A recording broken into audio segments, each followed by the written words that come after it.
사막에 원래 낮과 밤이 없었다는 전설을 들어보셨나요?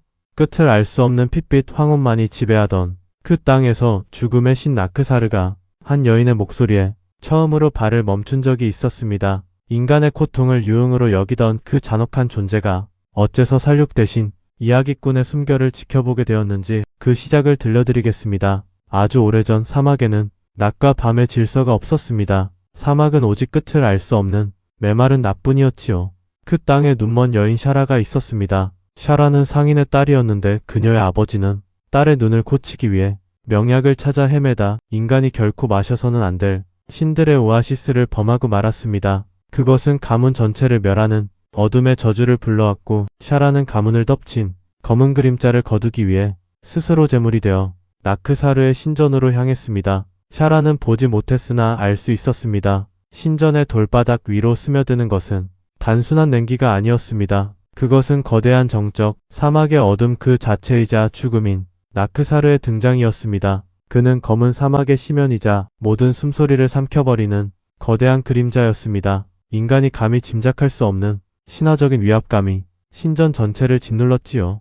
그의 등장은 발소리보다 먼저 침묵의 무게로 다가왔습니다. 나크사르가 가까워질수록 신전의 공기는 뼈를 깎는 듯 차가워졌고 대지의 기척마저 공포에 질려 얼어붙었습니다. 나크사르는 제발치에 앉은 샤라를 내려다보았습니다. 그동안 그를 마주한 수많은 재물은 그의 끔찍한 형상을 보는 것만으로도 비명을 지르거나 미쳐버리곤 했습니다. 하지만 이 가냘픈 여인은 오직 가라앉은 정적 속에서 그를 맞이하고 있었습니다. 나크사르의 긴 손가락이 허공을 긋자 샤라 앞에 향초 하나가 나타나 치익 소리를 내며 불꽃을 피워 올렸습니다. 향이 다 타기 전까진 내 영혼을 거두지 않으마. 그러니 마음껏 발버둥 쳐보아라. 난 인간이 희망을 붙들다 끝내 비참하게 무너지는 꼴을 구경하는 것이 꽤 즐거우니까. 나크사르의 목소리는 벼랑 끝에서 불어오는 칼바람처럼 날카롭고 무자비했습니다. 샤라는 미동도 하지 않았습니다. 그 기이한 초연함에 나크사르의 차가운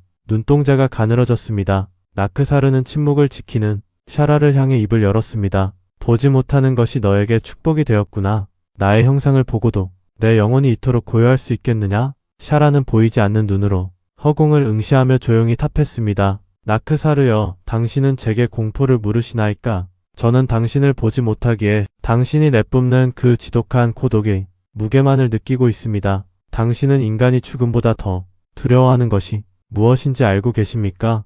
죽음 그 자체인 나크사르에게 죽음보다 더한 것이 무엇이냐는 질문은 생소한 자극이었습니다. 샤라는 연기가 흐르는 방향을 느끼며 나직하게 입술을 뗐습니다. 오래전 핏빛 절벽 위 검은 문을 지닌 도시에 아르칸이라는 이름의 사내가 살았습니다. 사람들은 그를 죽음을 비웃는 자라 불렀지요.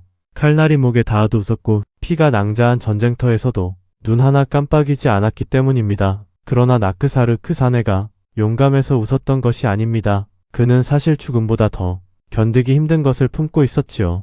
이야기가 가장 흥미로워질 즈음 샤라는 말을 멈췄습니다. 이미 향은 다 타서 재만 남아 있었습니다. 나크사르는 아르칸이라는 사내가 품었던 그늘이 과연 무엇이었는지 알고 싶은 기이한 갈증에 휩싸였습니다. 지독한 정적 끝에 나크사르가 낮고 서늘하게 읊조렸습니다. 이토록 기묘한 흥미를 주는 인간은 처음이군. 좋다. 오늘은 여기까지다. 내일 다시 오마. 그때 그 사내의 이야기를 끝까지 들려다오. 나크사르가 신전 밖으로 멀어지자 그를 따라 짙은 어둠도 서서히 물러갔습니다. 어둠이 사라지자 그 자리에 다시 빛이 차오르기 시작했습니다. 먼 훗날 사람들은 어둠이 물러가고 빛이 차오르는 이 찰나의 순간을 새벽이라 불렀습니다. 그리고 그날 이후로 사막에는 어둠이 머무는 밤과 그가 물러간 뒤에 낮이 생겨나는 새로운 질서가 생겨났습니다. 샤라는 홀로 남은 재단에서 차오르는 온기를 느끼며 가만히 안도의 숨을 내뱉었습니다. 비록 죽음을 완전히 이긴 것은 아니었으나 다시 얻은 이 하루가 평소보다